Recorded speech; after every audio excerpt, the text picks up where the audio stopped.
Okay students, चलिए देखिए, तो लास्ट क्लास में हम लोग ख्याति संबंधित समायोजन कर रहे थे, ठीक है, और ख्याति संबंधित समायोजन वाली सारी एंट्री सीख चुके थे, ठीक है। आज बारी है कुछ क्वेश्चन को और आगे देखने की। तो आज मैं आप लोग को समझाने वाला हूँ गुप्त ख्याति संबंधित पंजी प्रविष्टि, ठीक है। और वही आपके बुक का क्वेश्चन नंबर 21 दिया है। आप किसी की बुक में हो सकता है ऊपर नीचे होगा, देखना। गुप्त ख्याति वाला टॉपिक देखेंगे आज हम लोग। लिखा है कि आ बा सा एक फर्म में साझेदार है। आ बा और सा एक फर्म में साझेदार है जो कि 4:2:3 में लाभ विभाजित करते हैं। 4:2:3 में लाभ विभाजित करते हैं।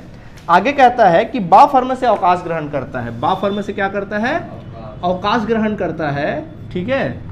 और उनकी पूंजी संचय व लाभ का समायोजन 1.5 लाख रुपए है। मतलब जब उसका पूंजी खाता बनाया गया, जो भी पैसा देना था ना, आपको सिखाया गया ना कि जब साझेदार आता है तो अपने साथ पूंजी और ख्याति लेकर आता है, और जब जाता है तो अपने साथ क्या लेकर जाता है? पूंजी प्लस ख्याति प्लस लाभ लेकर जाता है। तो सब कुछ एडजस्ट किए तो कितना रुपया निकला बोल रहा है?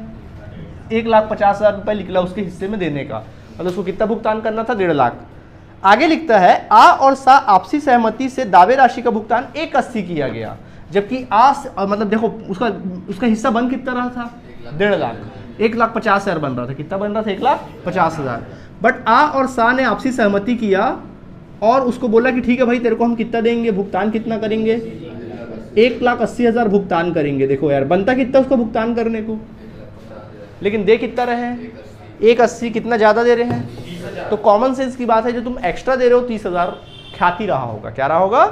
ख्याति रहा होगा। समझ में आ गया कि नहीं? ज़्यादा पैसा दे रहे हैं तो मतलब जब ज़्यादा पैसा दे रहे हैं मतलब क्या दिया होगा? ख्याति। देना चाहिए 1.5 लाख, लेकिन दे कितना रहे? 180। मतलब वो गुप्त ख्याति। क्या है? गुप्त ख्याति। आई बात समझ में? और आगे कहता है ख्याति संबंधित पंजी प्रविष्टि कीजिए और भविष्य में आ और सा का लाभ विभाजन अनुपात क्या रहेगा? बराबर रहेगा। यानी आ सा का नया अनुपात क्या रहेगा? 1:1 रहेगा नया वाला। और आपको क्या करना है? ख्याति संबंधित पंजी प्रविष्टि करनी है। समझ में आ गया? तो आपको सिखाया गया जब भी नया अनुपात दे, पहले ख्याति निकालो, और जब भी नया अनुपात दे बॉस तो क्या करना चाहिए? अपन लोग को लाभ प्राप्ति अनुपात निकालना पड़ेगा। तो चलो पहले ख्याति निकाल लेते हैं व्यापार का, ठीक है। चलो व्यापार की ख्याति निकालो। तो पहले लिखना गुप्त ख्याति की गणना। क्या लिखोगे? गुप्त ख्याति की गणना। तो देखो गुप्त ख्याति कितनी व्यापार की? तो गुप्त ख्याति है पहला। देखो असल में क्या हो रहा था? ख्याति बराबर क्या लिखोगे? देना चाहिए 180, सॉरी देना चाहिए 1.5 लाख देना चाहिए, लेकिन दे कितना रहे? जितना एक्स्ट्रा दे रहे हो वही तुम्हारे व्यापार की क्या है? ख्याति है। व्यापार की ख्याति नहीं, मतलब किसी ख्याति है, उस बा के हिस्से की ख्याति है। तो अपन लिख सकते हैं इसलिए बा के हिस्से की ख्याति, बा के हिस्से की ख्याति कितने रुपए आएगी? 30,000। अब ये 30,000 को देगा कौन? और सा किस अनुपात में? लाभ प्राप्ति। तो लाभ प्राप्ति अनुपात जनरली कुछ नहीं बोलता, तो क्या होता? लाभ प्राप्ति अनुपात। मतलब बा का हिस्सा घटा देते, 4:3 ही लाभ प्राप्ति अनुपात होता। परंतु नया अनुपात दिया है तो बॉस फिर आपकी ड्यूटी बढ़ जाती है। लाभ प्राप्ति आपको स्वयं निकालना पड़ेगा। तो कैसे निकालते हैं? लाभ प्राप्ति अनुपात बराबर, फॉर्मूला होता है लाभ प्राप्ति अनुपात बराबर नया माइनस पुराना। नया माइनस पुराना। तो बोलो नया अनुपात कितना है इनका? 1/2। पुराना अनुपात कितना है? 4/4 2 6 6 2 6 3 9 4/9। तो निकालो, सॉल्व करो। 9 दूनी 18, 9 एकम 9, 2 चौक 8। कितना आया? 1/18 है कि नहीं? वैसे ही निकालो किसका? ये तो आ का हो गया। अब निकालो सा का। बोलो सा का नया अनुपात 1/2, पुराना अनुपात कितना? चलो एलसीएम निकालो। 18, 9 एकम 9, 2 तिया 6। कितना आ गया? 3/18। यानी कि जो लाभ प्राप्ति अनुपात आया कितना है? 1:3 आया। तो क्या करोगे? ख्याति कितने रुपए आई है? ख्याति कितनी आई? बी के हिस्से ख्याति, इसलिए बी के हिस्से की ख्याति, बी के हिस्से की ख्याति बोलो कितने रुपए आया है? 30,000 आया है, ठीक है। ये 30,000 आया है बी के हिस्से की ख्याति। इस 30,000 को देगा कौन? आ और सा। कौन से अनुपात में? अपने लाभ प्राप्ति अनुपात में, जो कि आया है 1:3 आया है बंधु। समझ आया? 1:3 आया है। चलो बांटो। 30,000 का निकालो, चलो 1/4, और 30,000 का निकालो, बोलो 3/4। सॉल्व करो, कितना आएगा? देखो ये आ जाएगा 7,500 और ये आ जाएगा 22,500 सॉल्व करने से। समझ आया? तो बोलो एंट्री कर पाओगे कि नहीं कर पाओगे? क्या एंट्री बनेगी? बोलो आ का पूंजी खाता विकलन होगा और इसका सा का पूंजी खाता भी विकलन होगा इतने रुपए से, और बाकी पूंजी खाते से क्या एंट्री बनेगा? एक बार बोल दो। आ का पूंजी खाता विकलन, सा का पूंजी खाता विकलन, बाकी पूंजी खाते से। नरेशन लिख लेना ख्याति का समायोजन करने पर। समझ आया? कोई परेशानी? सेम वैसी, कोई दिक्कत? नोट करिए जल्दी से। ओके स्टूडेंट्स, देखिए अब मैं आपको दूसरा क्वेश्चन दे रहा हूँ, इसको बना के आना। मान लीजिए होमवर्क है, मान लो कि पूंजी, इसका ख्याति जो है, सपोज पूंजी उसको देना चाहिए था 3 लाख रुपए देना चाहिए था, ठीक है, लेकिन हम दे रहे हैं उनको, मान लीजिए उन्होंने एडजस्ट वगैरह करके इनको 3.5 लाख रुपए दे रहे हैं, ठीक है, इसको एडजस्ट करना आप लोग को 3.5 लाख रुपए दे रहे हैं। और मान लीजिए आ और सा ने नया अनुपात बांटने का जो निर्णय लिया है वो 2:1 का लिया है। किसका लिया है? 2:1 का। ये होमवर्क बना के लाना, ठीक है, नोट कर लो। ओके, देखिए नेक्स्ट। अब एक और क्वेश्चन आपके सामने पेश है, क्वेश्चन नंबर 22 है आपके बुक से। लिखा है नरेश, राजकुमार और विश्वजीत बराबर के साझेदार हैं। क्या बोल रहा है कि नरेश, राजकुमार और विश्वजीत, ये दोनों तीनों क्या है? बराबर के साझेदार हैं। राजकुमार फर्म से अवकाश ग्रहण करता है। राजकुमार फर्म से क्या हो जाता है? अवकाश ग्रहण कर लेता है, ठीक है। आगे कहता है उस तिथि को फर्म का चिट्ठा निम्न प्रकार है। अब उस तिथि को क्या क्या है फर्म के चिट्ठे में? सामान्य संचय है। फर्म में क्या है? सामान्य संचय है। सामान्य संचय है 36,000 रुपये का, जबकि इसमें लिखा हुआ है कि लाभ हानि खाते का विकलन शेष है। लाभ हानि खाते का कौन सा शेष है? विकलन शेष है लाभ हानि खाते का, और उसका अमाउंट दिया है यहाँ पर 15,000 रुपये। क्या है? 15,000 रुपये। आपको कहता है कि उपरोक्त का प्रभाव दर्शाते हुए आवश्यक पंजी प्रविष्टि कीजिए। क्या करिए? आवश्यक पंजी प्रविष्टि आपको क्या करनी है? करनी है। सिचुएशन है बॉस, यहाँ ख्यातिवती वाला कोई रोल नहीं है, सामान्य संचय बोल रहा है। आपको पढ़ाया गया था अविभाजित लाभ और अविभाजित हानि। अविभाजित लाभ जब साझेदार अपने मेहनत करके सभी साझेदार पैसा इकट्ठा करते हैं। अविभाजित लाभ के उदाहरण क्या क्या होते हैं? सामान्य संचय, लाभ हानि खाते का समाकलन शेष, कर्मचारी क्षतिपूर्ति कोष और विनियोग क्या कहते हैं उसको? विनियोग उच्चावचन कोष। क्या बोलते हैं? विनियोग उच्चावचन कोष। समझ में आ गया कि नहीं आ गया? 4 जो होते हैं अविभाजित लाभ के आइटम होते हैं। और हानि में क्या क्या होते हैं? लाभ हानि खाते का विकलन शेष, लाभ हानि खाते का विकलन शेष। दूसरा आपका एक प्रकार से स्थगित आगमगत व्यय। तो जनरली यहाँ लाभ हानि खाते का विकलन ही शेष होता है। तो सभी पे किसका हक है यहाँ पर अवकाश के टाइम पे? बताओ, सभी का हक है कि शेष साझेदारों का हक है? सभी का, क्योंकि सब थे। अब साझेदार यहाँ से जा रहा है तो भैया सब में क्या होगा? ये चीजें बढ़ जाएंगी। अब ये सामान्य संचय बताओ, इसका शेष कौन सा शेष है? विकलन की समाकलन? समाकलन, वेरी गुड। कौन सा शेष है? समाकलन शेष है। कौन सा शेष है? समाकलन। तो इसको बांटना पड़ेगा साझेदारों में, तो ये चीज साझेदारों के अकाउंट में डाला जाएगा। और ये लाभ हानि खाते का कौन सा शेष है? विकलन है, यानी कि हानि है, तो हानि को क्या किया जाएगा? निकाला जाएगा। समझ में आ गया? तो क्या एंट्री बनेगा? सामान्य संचय को बांटो, सामान्य संचय का शेष समाकलन है, जब उसको बंद करोगे तो क्या करना पड़ेगा? विकलन करना पड़ेगा। सामान्य संचय खाता विकलन, सामान्य संचय खाता विकलन, सामान्य संचय खाता विकलन। क्या क्या नाम भाई? नरेश के पूंजी खाते से, नरेश के पूंजी खाते से, राजकुमार के पूंजी खाते से, राजकुमार के पूंजी खाते से, फिर किसके? विश्वजीत के पूंजी खाते से। होगा कि नहीं होगा? विश्वजीत के पूंजी खाते से, ठीक है। तो बोलो ख्याति सामान्य संचय कितना रुपए? 36,000 है। और कैसे बांटेंगे? उनके पुराने अनुपात में। क्या लिखेंगे? सामान्य संचय का, सामान्य संचय खाते का सभी साझेदारों के मध्य, सभी साझेदारों के मध्य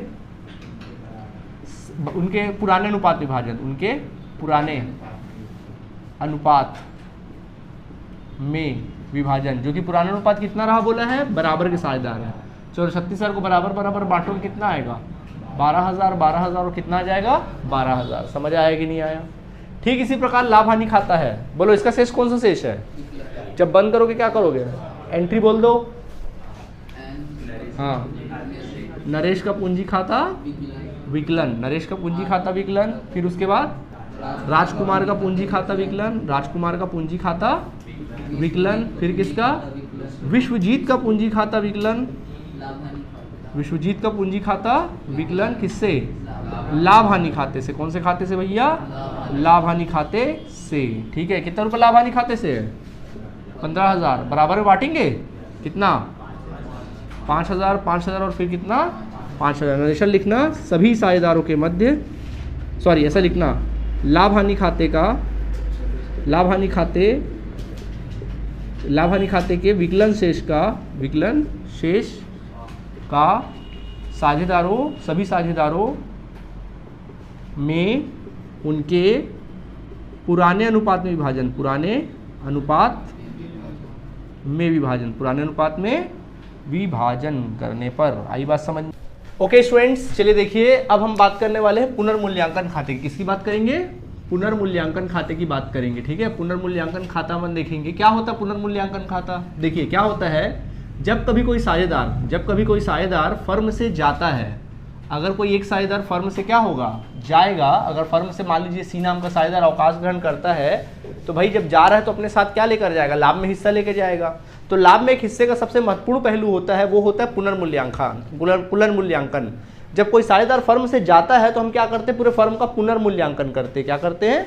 पूरे फर्म का क्या करते हैं? पुनर्मूल्यांकन करते हैं। आई बात समझ में? हम लोग ना पूरे फर्म का पुनर्मूल्यांकन करेंगे और क्या करेंगे, पूरे फर्म का पुनर्मूल्यांकन करेंगे और उसमें देखेंगे कि लाभ आ रहा है कि हानि आ रहा है। लाभ आ रहा है तो सभी साझेदारों को दोगे क्योंकि सभी साझेदारों का हक है। हानि आएगा तो सभी साझेदारों से ले लोगे क्योंकि सभी साझेदारों का उसमें पार्टिसिपेशन है। आई बात समझ में? ये होता है पुनर्मूल्यांकन खाता। तो पुनर्मूल्यांकन खाता कैसे बनाया जाता है मैंने पिछले क्लास में बता रखा है आप लोग को, किसमें? नए साझेदार के प्रवेश के टाइम पे। ठीक है, तो देखो स्टूडेंट, जब पुनर्मूल्यांकन खाता बनाओगे कभी भी याद रखना जब पुनर्मूल्यांकन खाता बनाओगे तो क्या क्या समायोजन करना पड़ेगा आपको।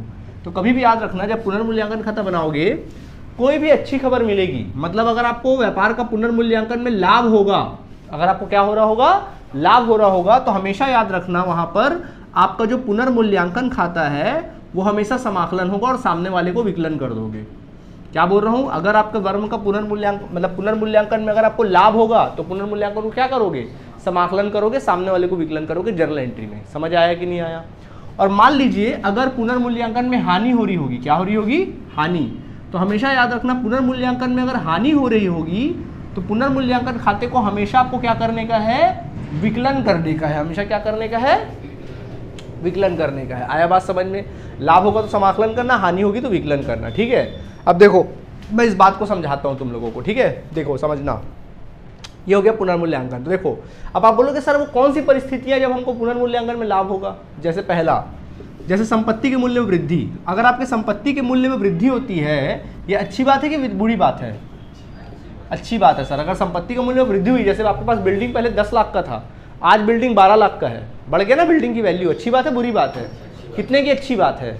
2 लाख की। तो ये एंट्री बनेगा। अब एंट्री क्या बना, संपत्ति खाता विकलन पुनर्मूल्यांकन खाते से, क्योंकि लाभ हुआ तो भाई पुनर्मूल्यांकन समाकलन हो जाएगा।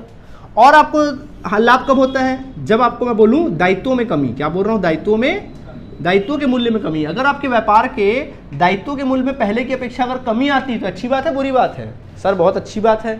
क्या होगा, हमको लाभ होगा। एंट्री बोल दो थोड़ा सा, दायित्व खाता विकलन पुनर्मूल्यांकन खाते से। समझ आया? और इसी प्रकार अगर व्यापार में कोई आपको उपार्जित आय है, क्या हो रहा है, उपार्जित या फिर अप्राप्त आय है, मतलब ऐसा आय है जो आपको मिला नहीं था, सडनली वो पैसा मिल रहा है, तो अच्छी बात है बुरी बात है? अच्छी बात है सर। तो क्या होगा, आय होगा। बोलो एंट्री क्या बनेगी? हाँ, उपार्जित आय खाता विकलन पुनर्मूल्यांकन खाते से। देखो एंट्री आप खट से सीख गए। ठीक है, इसी प्रकार अगर हानि होता है तो आप बोलोगे सर कौन कौन से केस में हानि होता है। जैसे नंबर 1 संपत्तियों के मूल्य में, संपत्ति के मूल्य में कमी होना। अगर आपके व्यापार के संपत्ति के मूल्य में कमी होती है, अच्छी बात है बुरी बात है? बुरी बात है। तो पुनर्मूल्यांकन खाता क्या होगा, विकलन। चलो एंट्री बोलो, पुनर्मूल्यांकन खाता विकलन संपत्ति खाते से। अगर मान लीजिए दायित्वों में वृद्धि होती है, दायित्वों के मूल्य में वृद्धि, अगर आपके व्यापार के दायित्वों के मूल्य में वृद्धि हो रही है, अच्छी बात है बुरी बात है? बुरी बात है। बताओ क्या एंट्री करोगे, मतलब कंपेयर करोगे ना अगर नया मूल्य दिया है तो। ठीक है, कोई दिक्कत इसमें आप लोगों को।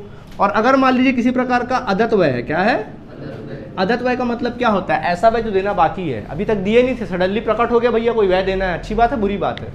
बुरी बात है सर, दुख की बात है। क्या एंट्री बनेगा?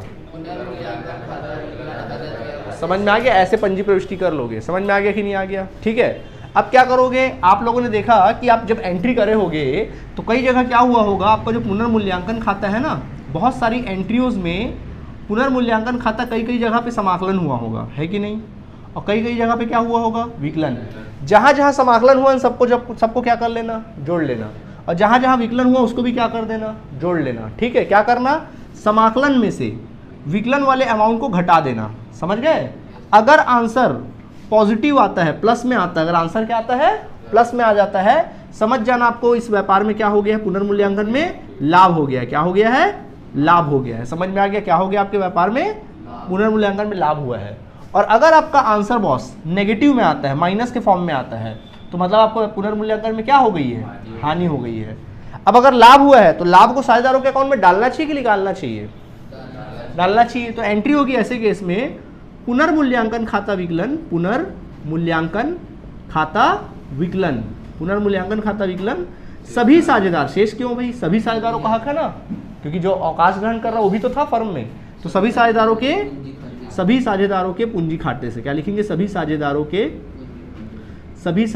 के पूंजी खाते से लिख देंगे। आई बात समझ में कि नहीं आई, ठीक है। नरेशन लिखेंगे, क्या लिखेंगे, समस्त, अपन लिखेंगे पुनर्मूल्यांकन हानि, लिखेंगे पुनर्मूल्यांकन खाते में हानि का विभाजन लिखते ना, खाली विभाजन। आया बात समझ में कि नहीं आया, लाभ, सॉरी लाभ का विभाजन, पुनर्मूल्यांकन खाते में लाभ का विभाजन करने पर कौन से अनुपात में, पुराने अनुपात में। कौन सा अनुपात में बांटोगे इसको, हमेशा पुराने अनुपात में बांटोगे। समझ आया कि नहीं आया, ठीक है। इस तरह से कोई परेशानी।